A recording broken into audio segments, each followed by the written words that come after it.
आपको बताने वाली हूँ 10 मिस्टेक्स जो आपको किचन डिजाइन करते वक्त अवॉइड करनी है। And cut.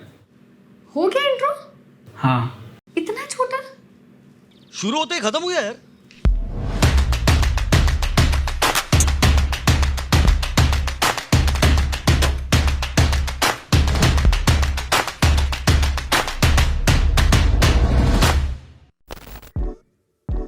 Modular kitchen plan करते वक्त लोग अक्सर प्लग पॉइंट्स एंड स्विचेस की प्लानिंग में कई मिस्टेक्स करते हैं, जैसे कि प्लग पॉइंट्स को ऐसी जगह पर लगवाना जहां उन्हें एक्सेस करना डिफिकल्ट हो, जिसकी वजह से आपको स्विच ऑन एंड ऑफ करने के लिए अप्लायंस को मूव करना होगा। इसीलिए स्टार्टिंग में ही ध्यान रखना कि स्विच आप इजीली एक्सेस कर पाओ। जैसे सॉकेट रेफ्रिजरेटर या माइक्रोवेव के पीछे लगा सकते हो, पर उसकी स्विच को आप इजीली एक्सेसिबल प्लेस पर लगाना। इसके साथ water purifier, chimney, dish washer, exhaust fan, जो भी अप्लायंस आप अभी या फ्यूचर में यूज करने वाले हो, उन सब के लिए प्लग पॉइंट छोड़ना मत भूलना। एक और मिस्टेक है गलत सॉकेट टाइप को चूज करना। किचन में लो पावर डिवाइसेस के लिए 5 ampere sockets and heavy duty appliances के लिए 15 एम्पियर सॉकेट्स जरूरी है। इसीलिए किचन का लेआउट फाइनलाइज करते वक्त आपको दोनों टाइप के सॉकेट्स का प्रोविजन रखना है, ताकि ऐसा ना हो कि ग्रिलर या आटा चक्की यूज करने के लिए आपको घर में घूमना पड़े जहां 15 एम्पियर सॉकेट हो।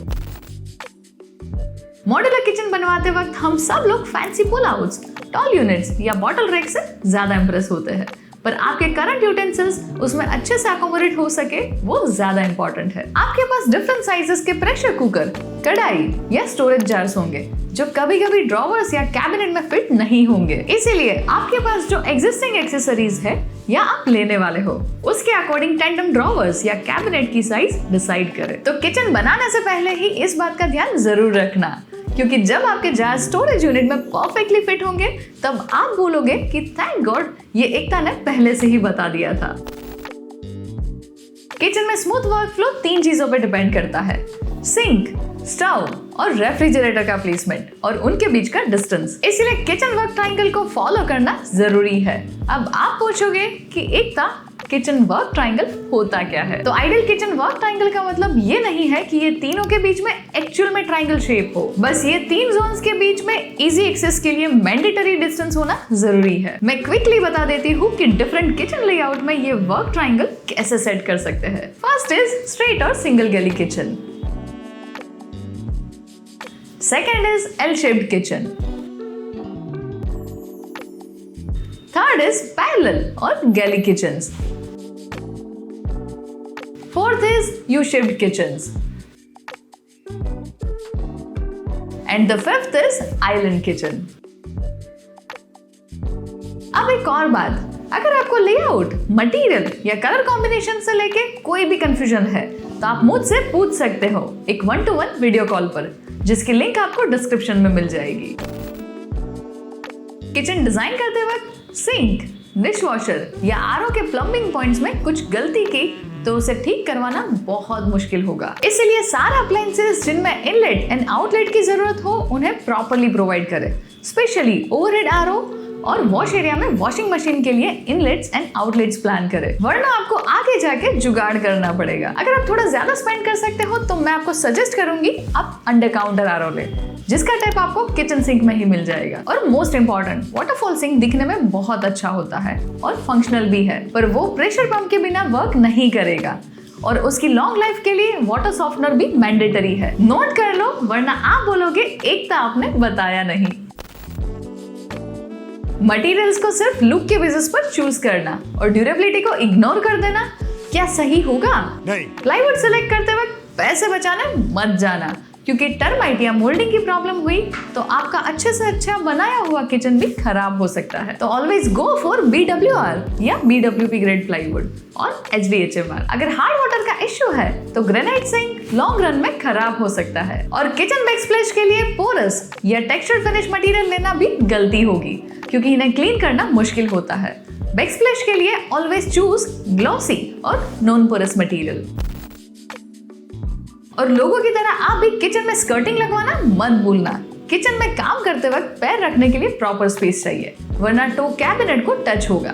तो जो किचन में काम करने वाला है उनके कंफर्ट का ख्याल रखना। और स्कर्टिंग की वजह से मॉपिंग करते वक्त कैबिनेट शटर्स भी खराब नहीं होंगे, तो किचन में 3 इंचेस हाइट और मिनिमम 1 इंच डेप्थ की स्कर्टिंग रखना बहुत जरूरी है। अगर आप किचन में बिल्ट इन हॉब इंस्टॉल करने का सोच रहे हो तो ये कुछ मिस्टेक्स है जो कई लोग कॉमनली करते हैं। सबसे कॉमन इश्यू होता है जब आप 4 बर्नर हॉब सिलेक्ट करते हो जिसमें 4 बिग साइज बर्नर्स हो पर हॉब एंड बैकस्प्लैश के बीच में प्रॉपर स्पेस प्रोवाइड नहीं करते, जिसके कारण जो बर्नर्स बैकस्प्लैश के पास होते हैं आप उन पे बिग यूटेंसिल्स प्लेस नहीं कर पाते एंड आप सेम टाइम पे सारे बर्नर्स भी यूज नहीं कर पाओगे। इस प्रॉब्लम के 2 सॉल्यूशंस है। या तो आप ऐसा हॉब लो जिसमें डिफरेंट साइजेस के बर्नर हो, लाइक 2 स्मॉल, 1 मीडियम और 1 बिग। ऐसे और वेरिएशंस वाले हॉब आपको ऑनलाइन या स्टोर में मिल जाएंगे। तो जो हॉब आपके यूसेज एंड नीड के अकॉर्डिंग राइट हो आप उसे सिलेक्ट कर सकते हैं। मैंने हॉब वर्सेस कुक टॉप पे एक डिटेल वीडियो बनाई है जो आप इस वीडियो के बाद आराम से देख सकते हैं। और स्टैंडर्ड काउंटर टॉप डेप्थ होती है 27 to 30 इंचेस। उसमें अगर आप 4 बर्नर हॉब लेने का सोच रहे हो तो हॉब के रियर एज से बैकस्प्लैश के बीच का डिस्टेंस मिनिमम 4 to 8 इंचेस होना चाहिए ताकि पीछे के बर्नर्स पर कोई भी वेसल कंफर्टेबली फिट हो सके। अगर आपके काउंटर टॉप की डेप्थ 27 इंचेस से कम है तो ऑनेस्टली 3 बर्नर हॉब आपके लिए ज्यादा प्रैक्टिकल ऑप्शन है।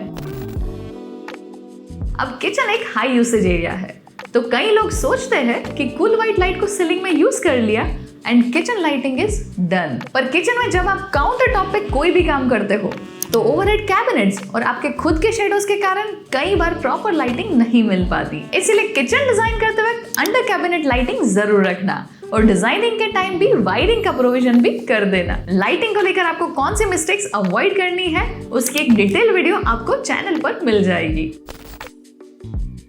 नॉर्मली हम जब पेंट्री बनवाते हैं तो डोर में वेंटिलेशन प्रोविजन जरूर रखते हैं पर स्टोरेज कैबिनेट्स के अंदर भी प्रॉपर वेंटिलेशन होना बहुत जरूरी है। फॉर एन एग्जांपल, किचन बनवाते वक्त आपने रेफ्रिजरेटर के लिए एक स्पेस डेडिकेट किया और कैबिनेट्स को उसके अराउंड प्लान किया, बट रेफ्रिजरेटर के साइड्स एंड बैक में अगर एयर फ्लो स्पेस ना हो तो कंप्रेसर हीट रिलीज नहीं कर पाता और फ्रीज ओवरहीट होने लगता है। हमेशा फ्रीज के साइड्स में एटलीस्ट 2 इंचेस क्लियरेंस और बैक में 2 to 4 इंचेस गैप होना जरूरी है। ऐसे ही माइक्रोवेव और ओटीजी के अराउंड भी आपको क्लियरेंस स्पेस प्रोवाइड करनी होती है। अगर आप क्लोज कैबिनेट्स में अप्लायंसेस स्टोर करते हो तो उनमें आप ऐसा वेंटिलेशन प्रोवाइड कर देना।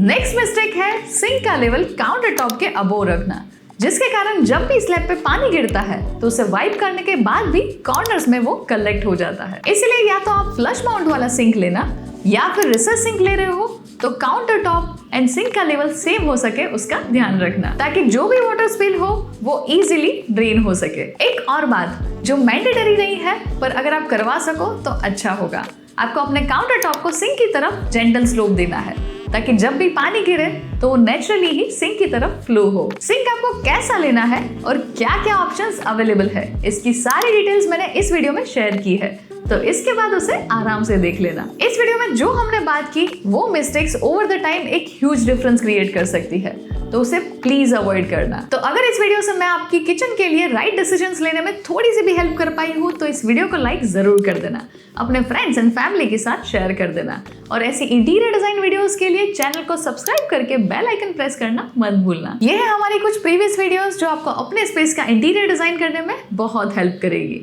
Till then, keep designing beautiful spaces and I will see you in next video.